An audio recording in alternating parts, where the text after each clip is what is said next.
어제는 유튜브에 업로드된 그 파일을 갖다 저장을 하는데 계속 오류가 있어가지고 저장이 안 된다고 계속 메시지가 뜨더라고요.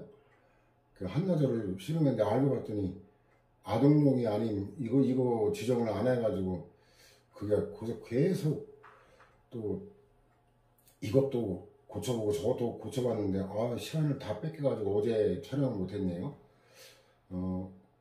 오늘 자정에 태풍이 남해안에 상륙한다고 하는데 아직 그 직접 영향이 아닌데도 그 상당히 비가 많이 와가지고 만조하고 또 겹치면 피해가 엄청날 것 같은데 걱정됩니다. 하여튼 제 강의를 듣고 있는 수험생들 별일 없이 잘 지나갔으면 좋겠고, 지난 시간에 행정위 종류에 대해서 다뤘죠. 이번 시간에는 행정위 내용, 그리고 그 다음 시간에 부관, 그 다음 성립요건, 효력발생요건과 효력, 그 다음에 하자, 이렇게 해야 이제 행정행위가 마무리되죠. 그래서 지난 시간에도 얘기했지만 행정행위는 최근에 출제가 좀 적게 되는 경향이 있는데 이례적인 것이다. 옛날에 6문제 났을 정도로 출제 가능한 내용들은 지금도 상당히 많고 계속적으로 축적이 되고 있다. 그 다음에 이제 그 8월 30일 전원합의체 판결로 긴급조치 구호와 관련된 국가배상이 파기가 됐거든요. 그래서 그 판례는 나중에 보충 자료로 할 거고, 그 긴급조치가 통치행위에 해당한다는 거 옛날 판례도 있었죠. 2015년 판례도 있는데 그래서 중국대가 그걸 넣쳐놨는데 그 부분은 파기가 안 됐고 위법성이 인정이 안 된다라는 그 부분이 이제 파기가 됐어요. 해당될 때 보충 자료 나갈 거고 그때 설명하기로 하고, 자 일단 법률행위적 행정행위 이거는 분류 문제가 전통적으로 출제가 되는 쟁점이에요. 법률행위적 행정행위냐 준법률행위적 행정행위냐 취약급 난도죠 이거.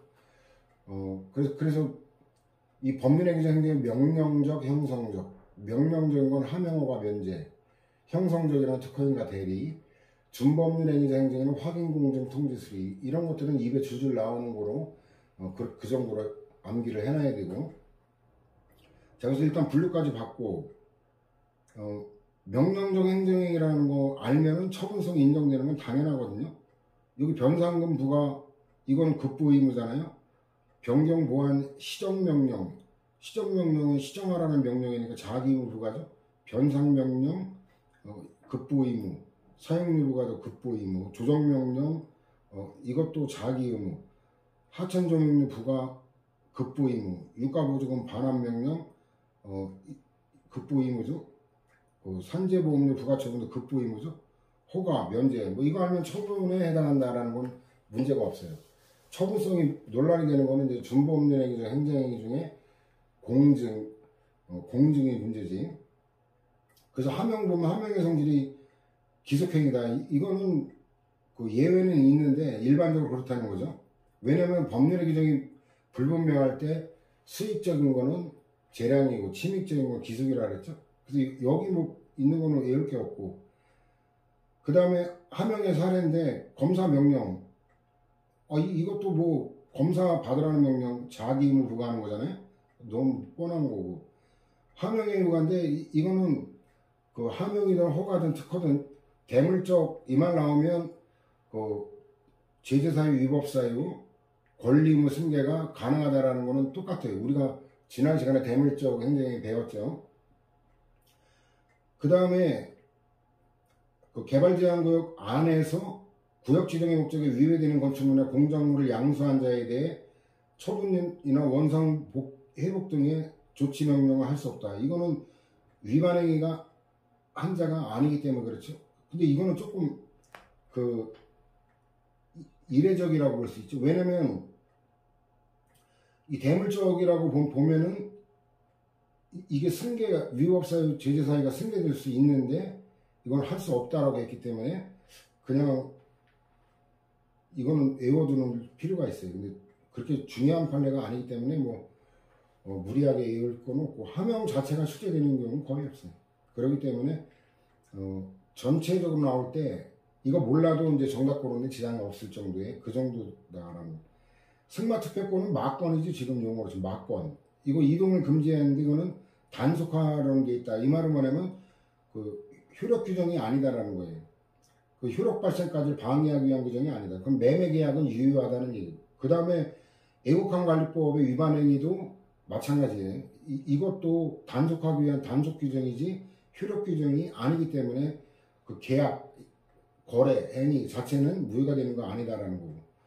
허가하고 예외적 승인은 뭐 그 수식어가 다르지. 그 금지 해제인데 일반적, 상대적, 예방적 금지 해제, 자연적 자유 회복. 이게 뭔가 좀 경미한 금지죠. 예외적 승인은 절대적, 억제적, 진압적, 사후적 금지. 굉장히 어감이 강하다. 그 정도 보면 되고. 예외적 승인의 성질은 재량행위고, 사례 보면은 뭔가 금지구역이라는 표지가 나오고, 학교환경위생 정화구역 내, 108회에서 인용해가지고 봤죠? 문화재보호구역 내, 고분발굴로 가는 거. 이 고분발굴, 이 문화재 가치 판단하는 거, 이거는 고도의 전문적 기술적 판단을 요하는 거라 이론상으로는 이제 판단 여지와도 관련되죠. 그 다음에 개발제한구역 안팎이 또 다르다 그랬죠? 네. 용도지역 내, 자연공원구역, 이거 국립공원이거든요. 요 네. 그 다음 국제적 멸종위기종 및 그 가공품에 관한 용도 변경 승인. 이거 지난번에도 얘기했지만 예외적 승인하고 특허 나오는 거는 이론적으로 잘 구별이 안 된다 그랬죠. 특허로 나와도 맞다. 예외적 승인 사례로 나와도 맞다라고 보면 돼요. 그 다음에 허가의 명령적 성질 여부인데, 이게 명령적, 형성적 성질 다 있다는 게 학설이에요. 근데 판례는 명령적에 해설자인데, 이건 이미 110하고 160하고 관련해서 봤죠.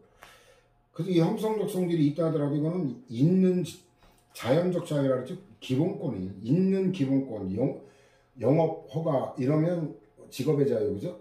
건축 허가하면 재산권, 이와 같이 있는 기본권, 국민 누구나 갖고 있는 기본권을 행사할 수 있게 해주는 거지, 없는 걸 새로 만들어주는 특허하고는 형성의 내용이 다르다라는 거.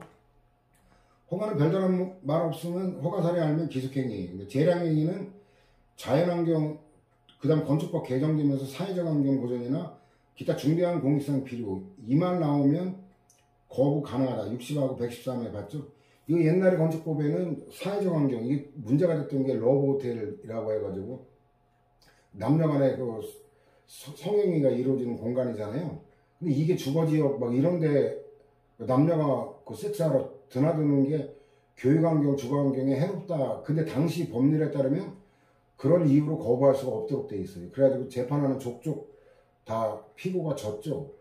사회 문제가 되면서 건축법이 개정돼가지고 이제 교육환경, 주거환경, 요 사회적 환경이라고 판례가 표현하는 요걸 이유로 거부할 수 있다고 재량행위로 바꿔버렸어요.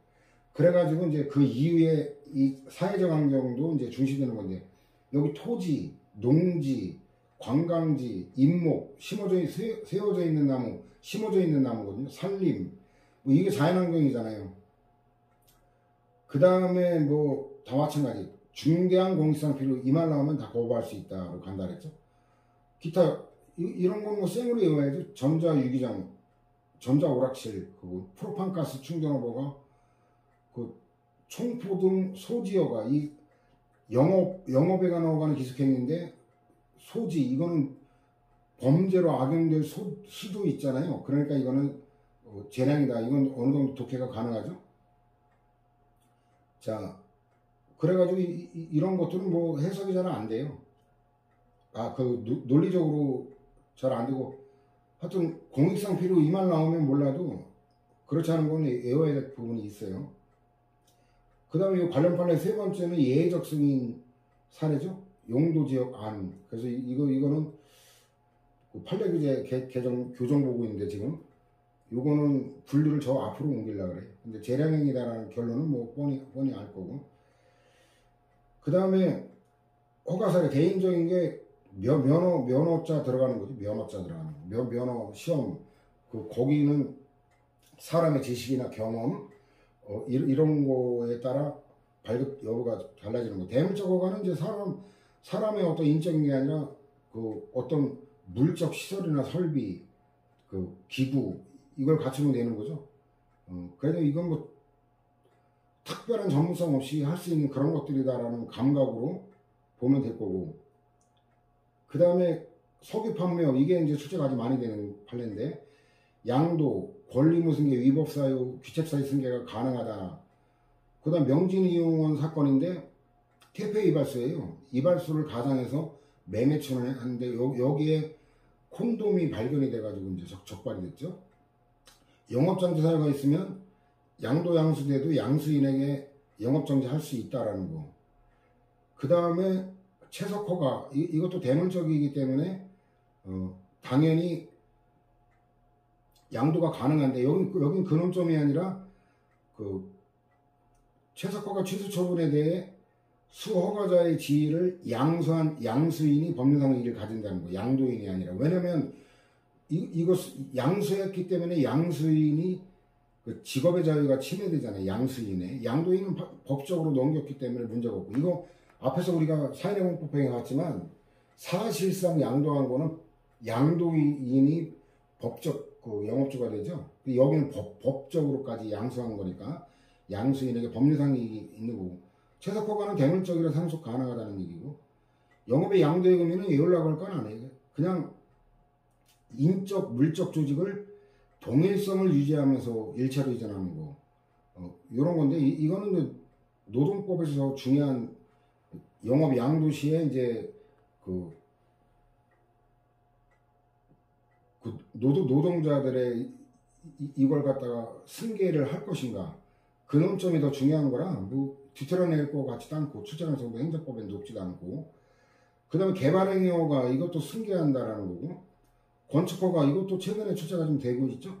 대물적 성질을 갖는 거죠. 뭐 건축허가 받으려고 어떤 뭐 시험을 막 보거나 면허를 따고 이런 거 아니잖아요. 그러니까 행정청으로서는 허가를 할 때 건축주나 토지 소유자가 누구인지 등 인적 요소에 관해서는 전혀 심사를 할 수 없다 이런 틀려요. 형식적 심사만 한다. 그 뒤틀 여지가 있어요. 지금은 다 맞는 거로 출제됐는데 뒤틀 수 있다는 걸 염두에 두는 거고. 혼합적 허가는 총포도공 화약류 판례에 있는 것만 알면 되죠. 총포도공 화약류는 이거 분실이나 폭발되면 심각한 문제가 생기니까 안전하게 보관할 수 있는 물적 설비가 필요하죠. 그 다음에 이 화약 이거 잘못 다루다가 폭발하면 심각한 문제가 생기죠. 전문적인 지식도 있어야죠. 그러니까 이거 해석이 가능하죠. 기타 이거는 뭐 이 정도는 다 할 거고. 여기 보면은 한지 약정상 허가예요. 한지 그냥 약정상 허가 이래도 되긴 되는데 이거는 약국하고 달라요. 약사 자격이 있는 사람이 아니고 약국이라 그러고, 이거는 이제 경상남도 고성시의 한일약방 권생당 약방 사건. 약방은 약사 자격이 없이 그냥 약정상 간편한 시험 갖고 통과하면 되는데, 의료 취약 지역 보건 지수도 없고 약국 병원도 없는 의료 취약지의 1계면의 1계 약정상, 독점 법률상의 약사법 시행규칙에 독점적 영업권을 보장하기 때문에 법률상 얘기라고 하는 거고, 주류제조 면허는 이 세금에 관한 공익을 중시해서 법률상 얘기 인정하는 거고, 위생적계급 허가 이건 뭐 특별할 게 없고, 담배 일반 소매인인데 담배 일반 소매인 간에만 법률상 얘기 인정돼. 이건 뒤에 또 다시 다룰 건데, 어업 허가하고 어업 면허는 다르죠. 어업 면허는 특허입니다. 허가의 법적 근거인데 기속행위의 논의의 연장이죠. 기속행위는 법률의 조건 정한 요건 충족하면 발급해야지 다른 사유로 거부할 수 없다는 건 당연하고, 산림훼손 허가에 관한 건 4가지 논점이 다 독립문제로 한 문제로 출제되기도 할 정도로 논점이 4개인가 돼요. 일단 금지 제한 지역에 해당하지 않아도 거부할 수 있다는 거. 두 번째, 약방의 감추 중대한 공익성 필요가 있으면 꼭 거부할 수 있다. 세 번째, 법적 근거 없어도 거부할 수 있다. 네 번째, 이 공익침해의 정도는 우린 자연과학이 아니잖아요. 사회과학은 가치를 다루는 거죠. 그래서 반드시 수치에 근거한 일정한 기준을 정해놓고 허가 불허가 여부를 결정하는 건 아니고, 그래서 이 자연과학이 아니다라는 것만 알면 너무나 당연한 대상 뭐 특별할 거고, 허가 요건의 추가, 기속행위 논의 여건 연장이죠. 기속행위니까 이건 법률이 없는 걸 추가할 수 없다.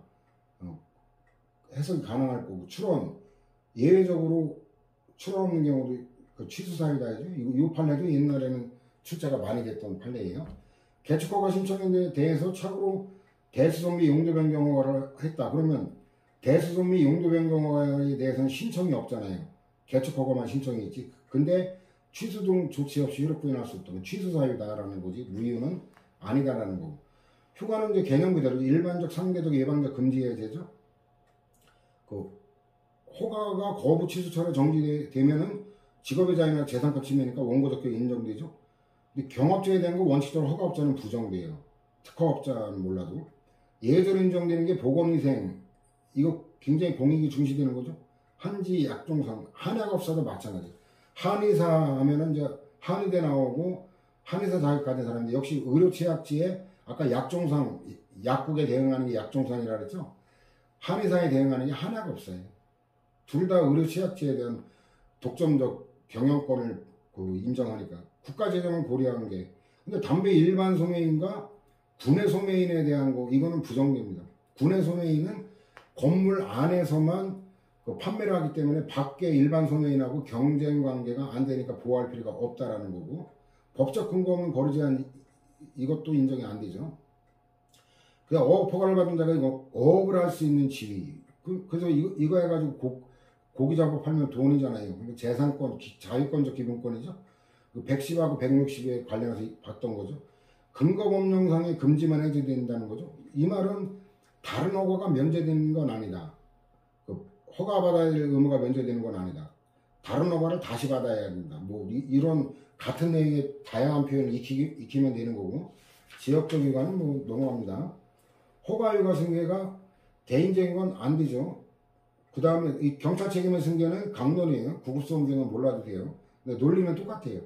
대물적인 거 가능하고. 근데 요거는 아까 163에서 봤던 거하고 중복되기 때문에 넘어갑니다. 그 다음에 허가 갱신인데 이건 190에 종기하고 관련돼가지고 거기서 상세히 다루니까 이건 그쪽으로 190 일단 페이지만 인용해주고 부관해서 다루도록 합시다. 190에 보면 맨 위에 종기의 갱신, 이게 166하고 관련되는 거. 허가 소멸도 240의 실효사유하고 관련돼요. 그 두 번째 판례 그렇게 중요한 판례는 아니니까 그냥 보면 될 거고. 인허가 의제는 249에 계획에 집중하고 취지가 똑같아요. 절차 간소화. 근데 말 그대로 절차만 간소화하는 거지 이거 실체적 요건을 면제해 주자는 게 아니다. 그 다음에 중요한 거는 행정기본법의 규정이 있다라는 얘기죠. 그래서 내용은 똑같아요. 대규모 사업의 절차 간소화하다. 목적 사업의 원활한 수행을 위해 행정 절차를 간소화하고자 하는 거. 다 똑같아요. 그 다음에 유사기능과의 구분인데 선승인 후 협의제. 원래 협의를 거친 것만 의제가 되는 거거든요. 근데 공익상 긴급한 필요가 있고 중요한 사항 이거에 대한 협의가 있으면 협의가 완료되지 않은 것도 완료를 조건으로 일단 임시로 승인하는 거고, 부분 인허가 의제는 말 그대로 일부만 의제되는 거죠. 협의가 완료된 것만. 그 이와 합당 사건이 여기 판례 나오죠.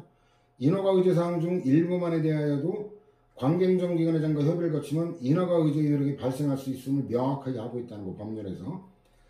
지원특별법에 의한 사업시행 승인을 함에있어 그 사업 관련 모든 인허가 의제 사항에 관해 관계행정기관의 장과 일괄하여 사전협의를 거칠 걸 요건을 하는 건 아니라 할 것이고, 사업시행 승인 후에 인허가 의제 사항에 관해 관계행정기관의 장과 협의를 거치면 그때 해당 인허가가 의제된다라는 거고.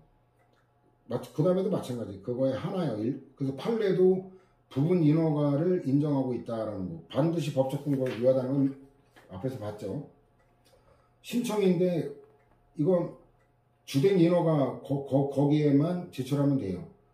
일일이 다 찾아다닐 필요가 없다는 얘기죠. 그래야 절차가 간소화되는 거죠. 그래서 행정기본법에도 그런 내용이 있죠. 인허가 의제를 받으려면 주된 인허가를 신청할 때 관련 인허가, 의제되는 곳에 필요한 서류까지 함께 제출해야 된다. 다만 불가피한 사유로 함께 제출할 수 없는 경우에는 별도로 정하는 기한까지 제출할 수 있다라는 거고. 어떤 개발 사업의 시행과 관련하여 인허가의 근거 법령에서 절차 간소화를 위해 관련 인허가를 의제 처리할 수 있는 근거 규정을 둔 경우 사업 시행자가 인허가를 신청하면서 반드시 관련 인허가 의제 처리를 신청할 의무는 없다. 이건 상대방의 편의를 위한 거지 의무를 부과한 건 아니에요. 얘가 뭐 원하지 않는다 그러면 안 하면 되는 거예요. 그러나 그 의제되는 모든 인허가 실체적 요건까지 미친다는 거죠. 따라서 그 자기 거는 충족됐어도 의제된 인허가 요건을 충족하지 못했다는 이유로 거부할 수도 있다. 이게 이제 심사 기준하고 관련되는 건데, 실체적 요건, 이게 109페이지에 봤죠? 실체적 요건은 그 적용 내지 존중돼야 된다는 얘기는 실체적 요건은 간소화될 수가 없다는, 충족해야 된다는 얘기예요. 그 보면은 여기 부합하지 않으면 그 거부할 수 있다라는 거예요. 요건 못 갖춘 거 거부할 수 있다라는 얘기고, 그 다음에도 마찬가지. 다 그런 내용들이고, 그 다음에 최신 판례에 이제 상당히 음미할 게 또 나왔는데, 두 번째 판례도 보면은 이 실질적 관련성이 있어야 되고, 밑에서 두 번째 줄 보면 주택건설 사업의 시행을 위해 부수적으로 필요한 것이어야 된다. 저런 표현은 익혀놓을 필요가 있어요. 저런 게 이제 학계에서 이론적으로 거론이 안 됐던 건데 최신 판례에 등장한 표현들이거든요. 그 다음에 세 번째 논점은 지역적인 거예요. 지역적인 거라 가볍게 보면 됐고, 네 번째 보면 건축주가 부지확보 요건을 완비하지는 못한 상태이더라도 가까운 장래에 부지확보 요건을 갖출 가능성이 높은 경우, 건축행정청이 추후 별도로 국토계획법상 개발행위 허가를 받을 걸 명시적 조건으로 하거나 묵시적 전제로 해서 건축주에 대해 건축허가를 발급하는 건 위법하지 않다. 이게 조건부로 하는 한 위법하지 않다는 거예요. 이것도 종래 판시가 안 됐던 논점이기 때문에 중요한 거거든요. 그 다음에 건축주가 건축법상 건축허가를 발급받은 후에 개발행위 허가 절차를 이행하기를 거부하거나 허가를 발급할 가능성이 사라진 경우 이미 발급한 건축허가를 직권으로 취소, 철회할 필요가 있다라는 거. 저것도 기존에 안 밝혔던 중요한 논점이에요. 그 다음에 의제되는 것까지 동시에, 발급 여부가 동시에 심사 결정돼야 된다. 그 요건 다 충족돼야 된다는 걸 이렇게 표현한 거라 이건 특별할 게 없죠. 그 다음에 이 주된 건축허가 잘못 발급되면 아까 회수할 필요가 있다 그랬죠. 그러니까 그 말은 달리 말하면 취소할 수 있다라는 거고, 취소해도 적법이다라는 얘기죠. 그 다음에 절차적 요건인데 제한적 공정에서 절차만 집중된다는 거예요. 실체적 요건 이거는 생략할 수 없다. 행정기본법도 마찬가지예요. 주된 인허가 행정청은 주된 인허가를 하기 전에 관련 인허가에 관해 미리 관련 인허가 행정청과 협의해야 된다. 왜냐하면 관련 인허가 요건에 대한 심사 능력은 담당자가 속한 그 인허가 행정청에 이 더 잘 아니까 그렇죠. 그 다음 협의를 요청받으면 20일 이내 숫자 외워야 됩니다. 이 객관식에는 아주 이런 게 더러워요. 숫자 외워야 되고 20일 이내 의견을 제출해야 되고, 그 기간 내 협의에 대해 의견을 제출하지 않으면 거부된 거로 본다가 부동의한 거로 본다, 이런 게 함정이거든요. 협의가 된 거로 의지하는 거예요. 이런 게 출제 가능성이 대단히 높은 거예요. 그 다음에 이제 관련 인허가 행정청은 해당 법령을 위반하여 협의에 응해서는 안 된다. 요건 충족되지 않은 걸 봐줘서는 안 된다라는 얘기고, 다만 관련 인허가에 필요한 심의, 의견 청취 등 절차, 이 절차는 간소화되는 게 취지이기 때문에 그 법률의 인허가 의제 시에도 해당 절차를 거친다는 명시적 규정이 있는 경우에만 거치도록, 그러지 않으면 절차가 간소화되도록, 이런 게 굉장히 중요한 내용들입니다. 출제 가능성이 높은. 관련 인허가 사항에 관한 사전 협의가 이루어지지 않은 채 20일의 처리기간이 지난 날의 다음 날에 사업계획 승인 처분이 이루어진 것으로 의뢰된 경우 창업자는 관련 인허가를 관계행정청에 별도로 신청하는 절차를 거쳐야 된다. 어쨌든 그 기간이 지난 경우는 이거는 이제 별도로 신청해야지, 그 이전에 통합해서 신청을 안 했기 때문에 그런 거죠. 이거 특별한 내용은 없어요. 제18년인데.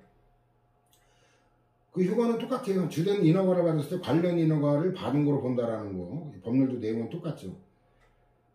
협의를 거친 거, 범위 내에서 하는 부분 인허가 된다는 건 뭐 아까도 먼저 봤고.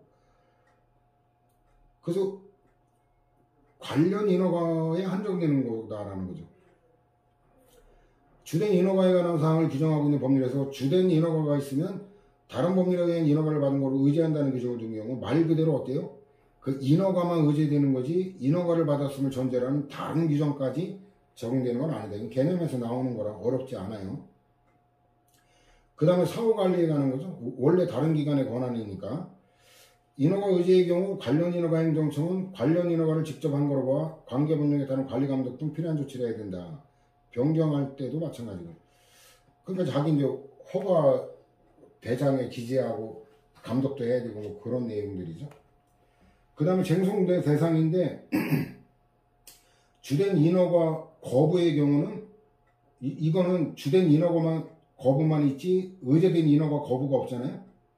그래서 대상은 주된 인허가 거부고 다만 그 위법 사유 이거는 사유는 주된 인허가 거부 사유와 의제된 인허가 거부 사유 사유는 여러 개가 있는 거죠. 요거 처음에 공부할 때 되게 헷갈릴 수 있어요. 근데 논리적으로 대상적 효과 대상적 효과는 소송 요건의 문제죠. 그 다음에 본원의 위법 사유를 주장하는 이거는 본안 판단의 문제라고 전혀 별개의 논점이거든요. 이거 한때 출제가 꽤 많이 됐던 거예요. 자, 그래서 내용은 똑같기 때문에 두 번째 거를 봅시다. 건축 불허가 처분을 했어요. 불허가 처분은 건축밖에 없죠. 근데 사유는 주된 허가인 건축 불허가 사유뿐만 아니라 의제되는 소방서장의 건축 부동의 사유는 두 가지를 들고 있죠. 거부 처분은 하나고 이랬을 때 건축 불허가 처분에 관한 쟁점에서 건축법상의 건축 불허가 사유뿐만 아니라 소방서장의 부동의 사유에 관해서도 다툴 수 있다는 거예요. 대상은 하나고 위법 사유 주장할 수 있는 건 두 가지 다 다툴 수 있다는 거고. 근데 반대로 주된 인허가 처분이 있을 때 이때는 두 개를 다툴 수 있죠. 주된 인허가가 발급된 경우 의제된 인허가 요건의 결여나 재량권의 일탈남용을 주장하는 경우인데 판례는 의제된 인허가가 위법함을 다투고자 할 때 이때는 의제된 인허가를 대상으로 해야 된다. 다 다툴 수 있는 거예요. 주된 인허가로 의제된 인허가는 통상적인 인허가와 동일한 유력을 가지므로 의제된 인허가의 취소나 철회가 허용된다라는 거고 얘도 그 별도의 행위는 없었지만 법적으로 존재가 의제되니까 또 의제된 인허가의 직권 취소나 철회 이것도 항고소송 대상이든 처분에 해당한다는 거죠. 이거 법적으로 그러니까 의제될 뿐이지 어떤 의제된 인허가 처분이 있는 건 아니잖아요. 그렇지만 법적으로 이게 의제가 되니까 존재하는 거로 다뤄준다는 거예요. 굉장히 이거 중요한 판례들이거든요. 기존에 밝히지 않았던 거.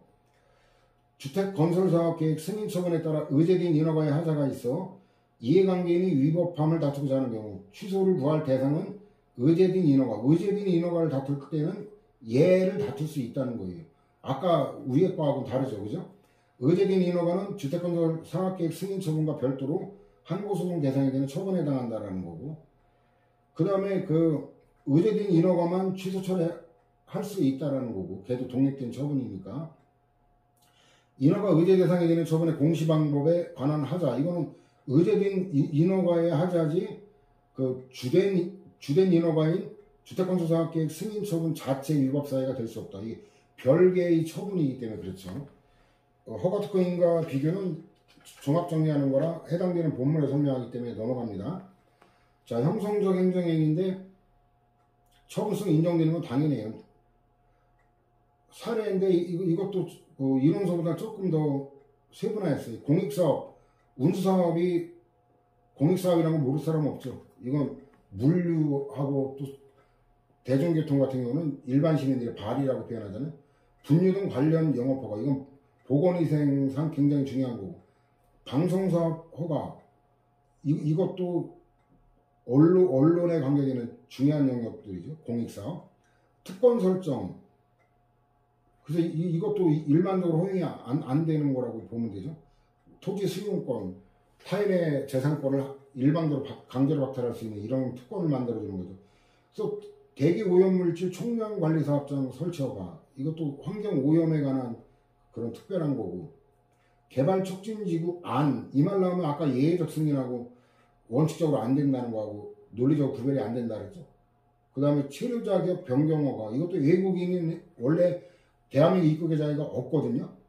특별한 권리를 허용하는 모든 외국인에게 다 허용되는 게 아니거든요.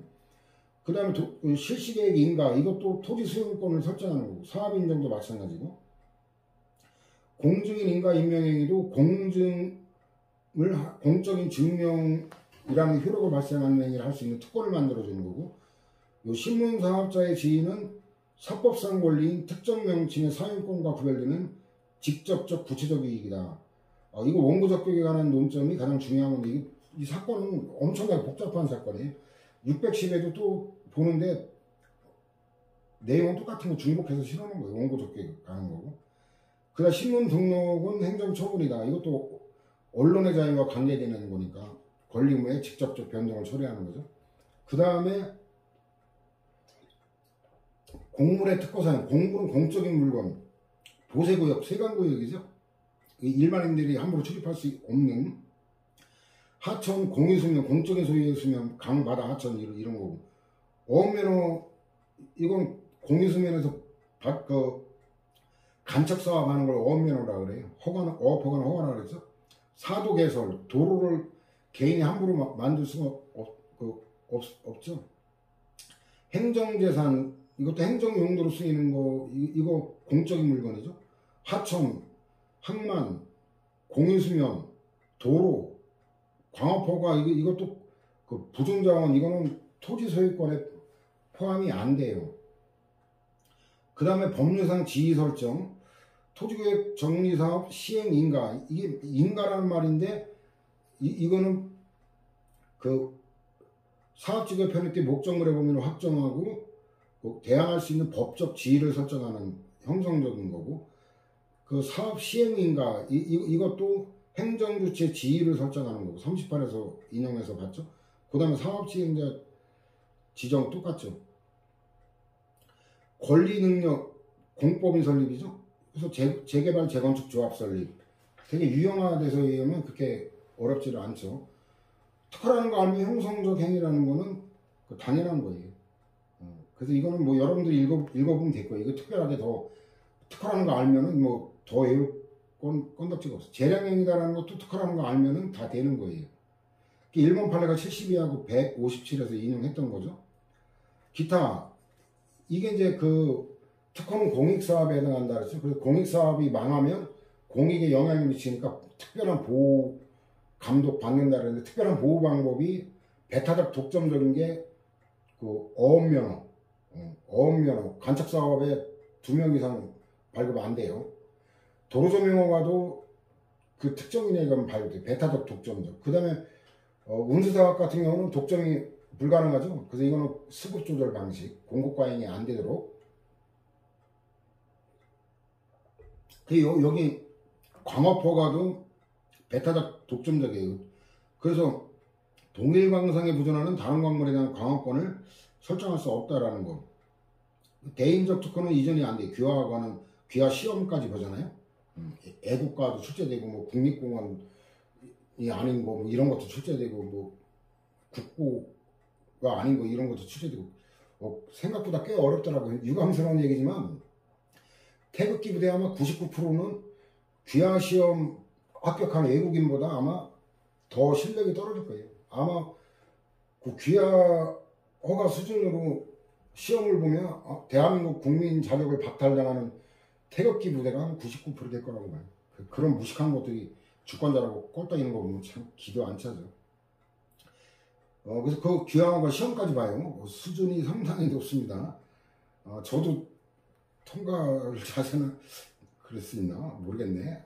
문제 전체를 본 건 아니고 그냥 인터넷 떠도는 거 몇 문제 한번 봤는데, 대물적 특허, 상표권 이런 거, 이건 이전성이 인정된다. 판례도 마찬가지죠. 그 다음 환지 처분은 토지 변환이에요. 이거 대물적인 거랑 그 땅을 규율하는 거지 사람에 대한 게 아니기 때문에, 종전 토지 소유자가 아닌 타인을 권리자로 지정한 환지 처분의 경우 이거는 사람에 대한 처분이 아니기 때문에 땅을 기준으로 판단하니까 종전 토지 소유자가 환지 소유권 취득하는 거예요. 그래서 이 환지 처분이 땅에 대한 처분이지 토지 변환 줄임말이거든요. 사람에 대한 처분이 아니다는 거 알면은 되게 쉬워요. 그 다음에 인가인데, 그 인가자, 승인자, 이거 일단 인가라고 보고 거기에 주석 달린 거, 개간허가 준공인가, 이거는 그 준공검사, 검사자 들어가는 게 확인이다 이렇게 보면 될 거예요. 그 주석다는 것만 외우면 돼요. 그 다음 맨 밑에 토지구역 정비사업 시행인가 아까 봤죠? 이거는 특허라 그랬죠?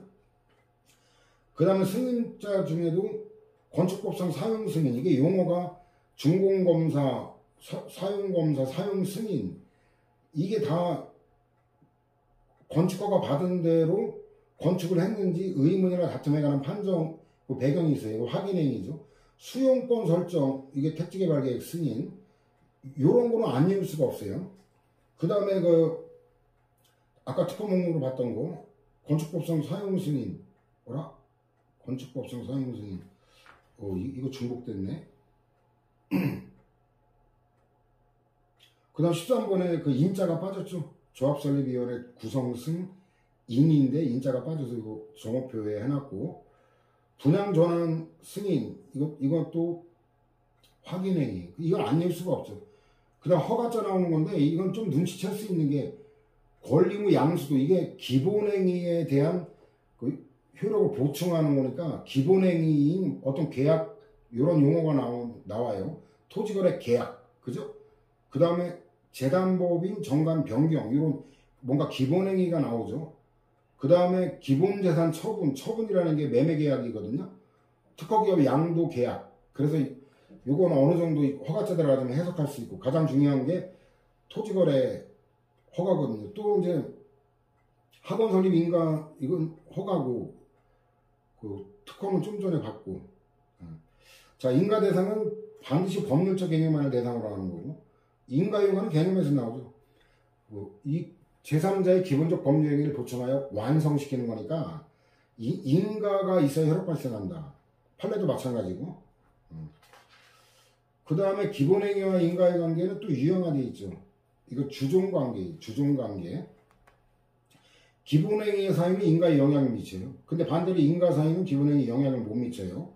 하자에 대한 쟁송은 하자가 있는 것만 다툴 수 있다. 이 큰 제목 갖고 읽어보면 다 해결할 수 있는 것들이에요. 그 다음에 무인가행위가 있는데 이건 무유입니다. 허가하고 다르죠. 그렇게 해서 이것도 인가 사례라는 것만 알면 어렵지가 않죠. 토지거래 계약 허가의 경우는 이거는 독특한 논점이 무유는 무유인데 유동적 무유예요. 절대적 무유, 확정적 무유가 아니라. 그래서 이거는 강론에서도 출제되는 거라 7급 수험생 변호사 준비하는 친구들은 더 잘 알아둬야 돼요. 근데 총론에도 출제가서 배제할 수가 없기 때문에 하는데, 이 전환합의체 91년도 이거 민법에서 엄청나게 중요한 논점이거든요. 대형 판례인데 이게. 자, 일단 유형화되어 있어요. 허가를 받지 않은 거는 효력 발생하지 않는데, 판례에 따르면 허가를 받지 않은 동안은 무효이지만 나중에 허가를 받으면 처음부터 장래유가 아닙니다. 소급하여 계약 당시부터 유효. 그러니까 나중에 허가가 날지 어떨지 모르니까 무효는 무효인데 유동적이라는 거예요. 나중에 허가가 나면 확정적 유효가 되고, 허가가 끝내 거부되면 확정적 무효. 그러니까 확정적으로 나중에 유효가 될지 무효가 될지가 유동적이다, 이런 거고. 근데 허가가 날 가능성이 없는 경우 예우지 않아도 해석이 되죠. 처음부터 허가를 배제하거나 잠탈한 내용의 계약, 이거 허가 안 받기로 짜고 하는 거, 허가 날 여지가 없죠. 최종적으로 불허가 된 경우, 이행거절을 명백히 표시한 경우, 그럼 이거 허가 날 전망이 없죠. 신청은 안 하는데. 그 다음 허가 신청하지 않냐고 의사표시를 명백히 하는 경우. 자, 그런 것들이. 그래서 그 이하를 제가 모아서 정리한 거기 때문에 읽어보면 될 거고, 이 1번 판례가 118하고 비교했죠. 토지거래 신고제, 신고 안 한 거 무효가 아닌데, 이건 무효로 된다는 거고. 그 다음에 인가전 위법사유의 승계인데, 개인 택시 이거 어때요? 그 승계된다. 이건 결론을 외워놔야 돼요.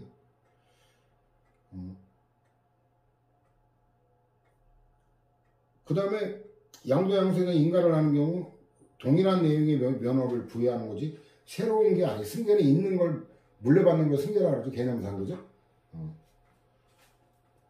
그 다음에 인가와 변경인가 처분과의 관계. 이거 어때요? 그 변경인가, 이건 독립된 처분이다. 근데 여기 보면은 사업시행 인가처분의 정비사업비만을 소폭 변경하는 거고, 이 내용의 사업시행 변경 인가처분하는 거고, 당초에 사업시행 인가처분이 변경 인가처분에 흡수되어 존재하지 않게 되는 건 아닙니다. 이건 소폭 변경이라는 거, 그죠? 이게 뭐 대폭, 중대한 변경 이 말이 나오면 완전 대체가 되는 건데 이건 소폭 변경하는 거니까 이거는 그 흡수되지 않는다. 독립돼서 존재한다라는 거예요. 소폭 변경이라는 것만 여러분들이 음미하면 아무것도 아니죠. 인과 특허와의 관계는 전혀 별개죠. 이거는 영향을 안 주는 거죠. 인과하고 특허는 전혀 별개의 처분이잖아요. 대리에 가는 건 뭐 판매 사항도 별로 없기 때문에 가볍게 여러분들이 보면 될 거예요. 준법률행위자 행정이라는데 이것도 설명할 양이 좀 제법 되고 좀 판례 교정이 바빠가지고 일단 법률행위자 행정이 여기까지만 이번 시간에 다루는 거로 하고, 하여튼 여러분들 내일 새벽에 태풍이 이제 영향을 주게 되는데 가능하면 밖에 외출을 자제하고 태풍이 지나갈 때까지 안전하게 생활해 주기 바랍니다.